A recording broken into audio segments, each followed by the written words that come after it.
Hey everyone, and welcome back. Today we're diving into something I think we all struggle with at some point. Oh, yeah. Regret. Definitely relatable. You know that feeling like, if only I'd done things It's differently. painful. Exactly. But get this. What if regret is mostly based on illusions? Interesting. We're going to find out today Wow. using this super insightful article from Medium. Oh, cool. What's it called? It's called Why Regret is So Mindless. It's pretty awesome. Catchy title. I'm intrigued already. We're going to unpack all the psych behind why we get stuck in regret. Okay. And then explore how mindfulness can help us break free. Love it. Let's do it. So the article really dives into how our minds can trick us when it comes to regret. Yeah. Like we often think the paths we didn't take would have been so much better. Right. It's so easy to fall into that trap. I'm totally guilty of this. It's like my brain just loves to torture me with what-if scenarios. Uh-huh. I feel that. Especially when things aren't going perfectly. Exactly. But the article says this kind of thinking is actually pretty mindless. Okay. Why is that? Well, it boils down to us idealizing the unknown. Oh, I see. Like, we focus on the positives of those choices we didn't make, Right. but we totally forget that those paths would have had their own downsides, too. Yeah, it's like that classic grass is always greener thing. Totally. So we're basically comparing our messy reality Uh-huh. to these, like, perfect airbrushed versions of what could have been. Exactly.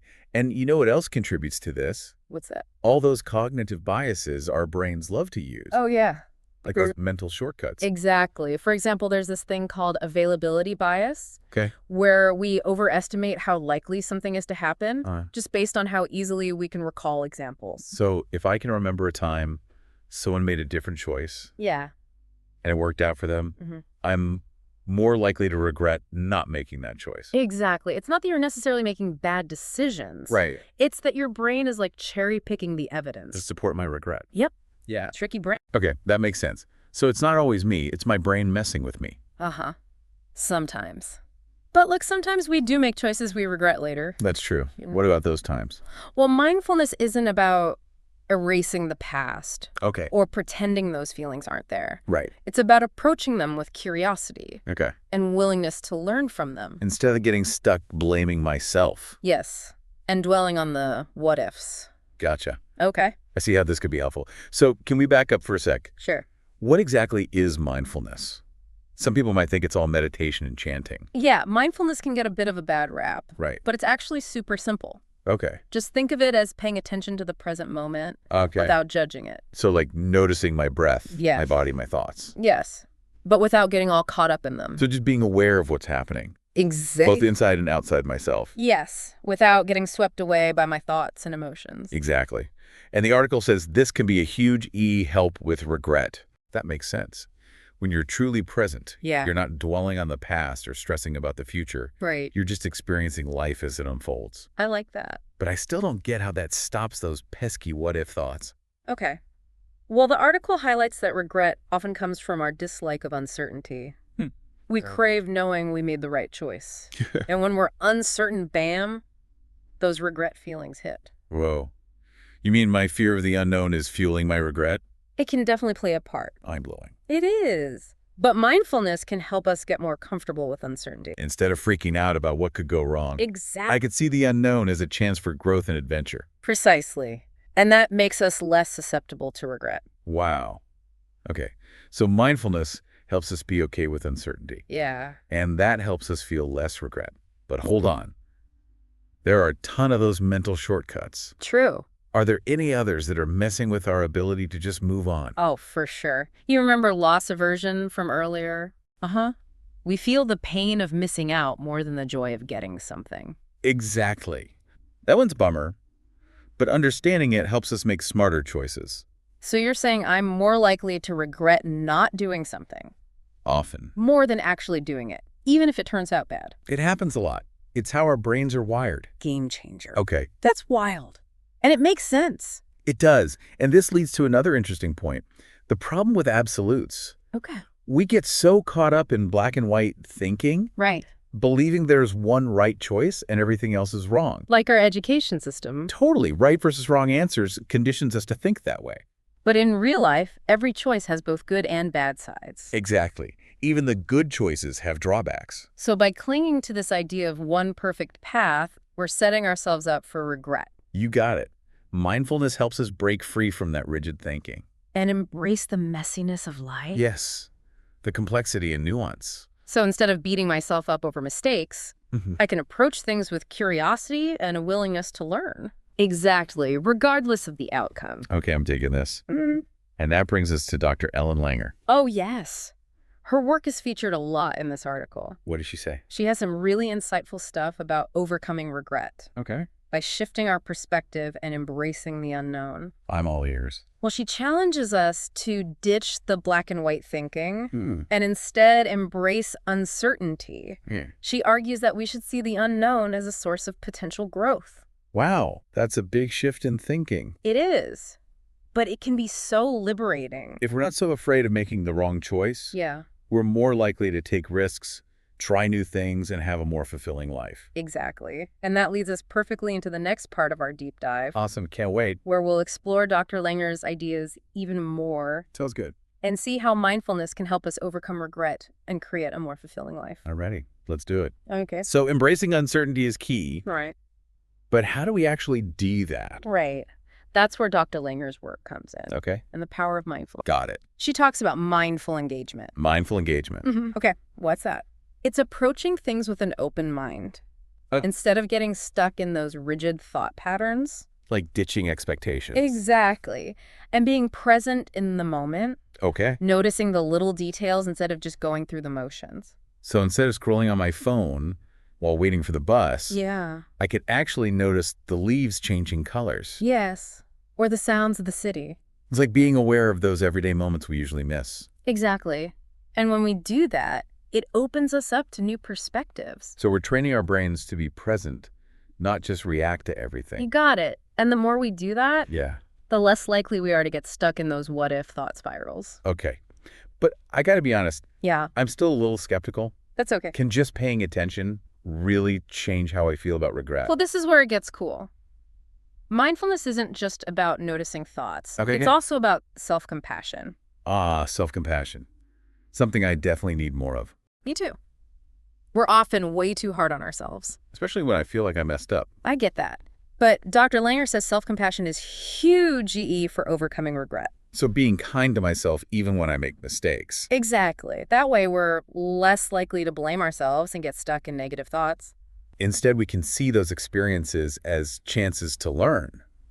So instead of beating myself up for that embarrassing text I sent, We've all been there. I could try to laugh it off and learn from it. Exactly. It's shifting from self-criticism to self-support. Okay, I like that.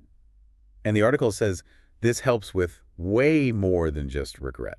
It does. It helps with managing stress and anxiety too. That makes sense. When I criticize myself, it's like adding extra stress. Exactly. No. And mindfulness can help us manage that stress in different ways. Okay, how It improves focus, helps us sleep better, even makes us better communicators. Wait, hold on. How does mindfulness make me a better communicator? Because you're training yourself to be present and pay attention.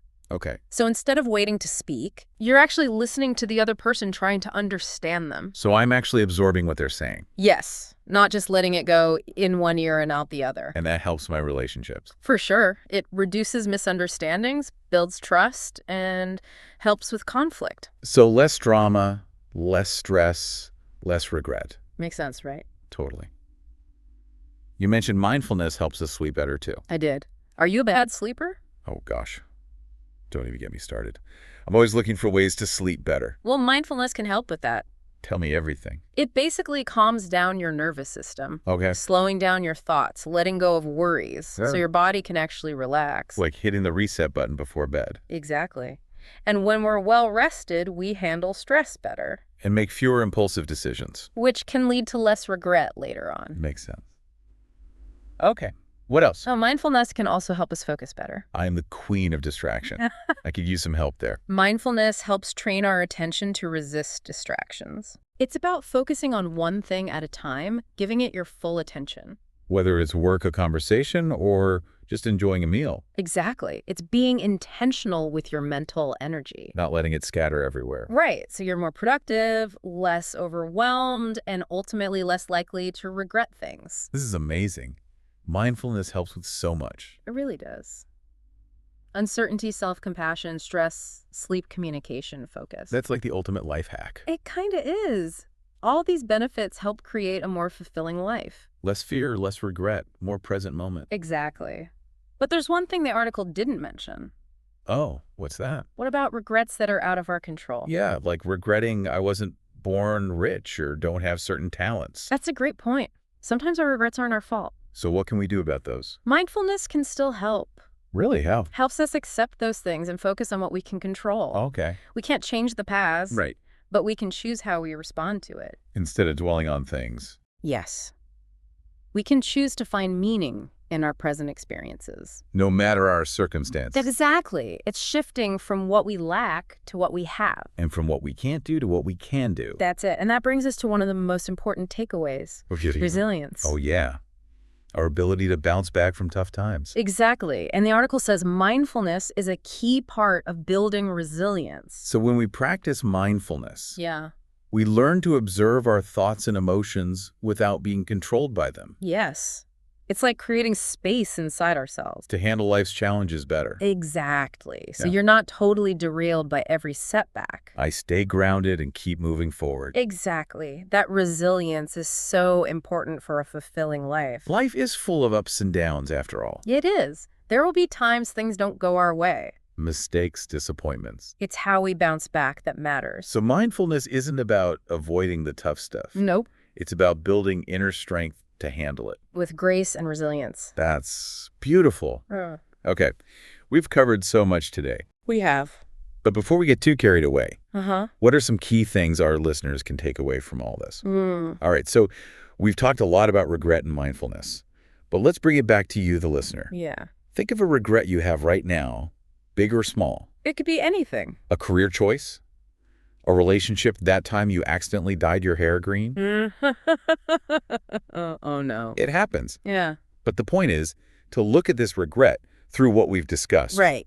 Use the tools we've talked about. Are you maybe picturing the other path as perfect? Yeah. Forgetting it would have had downsides, too. Or are you stuck thinking there was only one right answer? When life is so much more complicated than that. Those are easy traps to fall into. They are, but recognizing them is the first step. And that's where mindfulness comes in. Exactly. Paying attention to the now without judgment. Being kind to ourselves. And being open to uncertainty. So how can you use those things with this specific regret? Try to just notice your thoughts and feelings about it. Without getting carried away by them. Right. Don't judge yourself for feeling regret. Just acknowledge it. Yeah. See what you can learn from it. So instead of, messed up, it's, okay, what can I learn here? Exactly. Learning from things is how we grow. Every choice, even the ones we regret, made us who we are. They're part of our story, not something to be ashamed of. Okay, I like that. And this brings us to another helpful tool. Oh, yeah. What's that? Gratitude. Gratitude. But how can I be grateful for something I regret? Not grateful for the regret, but grateful for the chance to learn and grow from it. Okay. When we're grateful, we focus on what we have. Yeah. Not what we lack or wish we'd done differently. So even if I regret a decision, I can be grateful for what it taught me. Exactly. And for who I am because of it. Gratitude is powerful. It can change how we see things. It can. Even the tough stuff. So we're focusing on the positive feeling, less regret, and more empowered. Exactly. Gratitude plus mindfulness plus self-compassion. That's the trifecta. Powerful stuff. So as we wrap up this deep dive, I want to leave you with a thought. Yeah. If regret comes from not liking uncertainty, Yeah. could embracing uncertainty be the key to a more fulfilling life? That's a great question. It makes us rethink how we see the unknown. Instead of fearing it, maybe we can see it as potential for growth. And joy, even. It's like saying yes to adventure, to making mistakes, to the unknown path ahead. And maybe that is the secret to a good life. Not avoiding regret completely. But handling it with mindfulness, self-compassion, and openness to uncertainty. Beautifully said. Thanks for joining us, everyone. We hope you learned some new things about regret. And how to handle it. Keep diving into life, and we'll see you next time.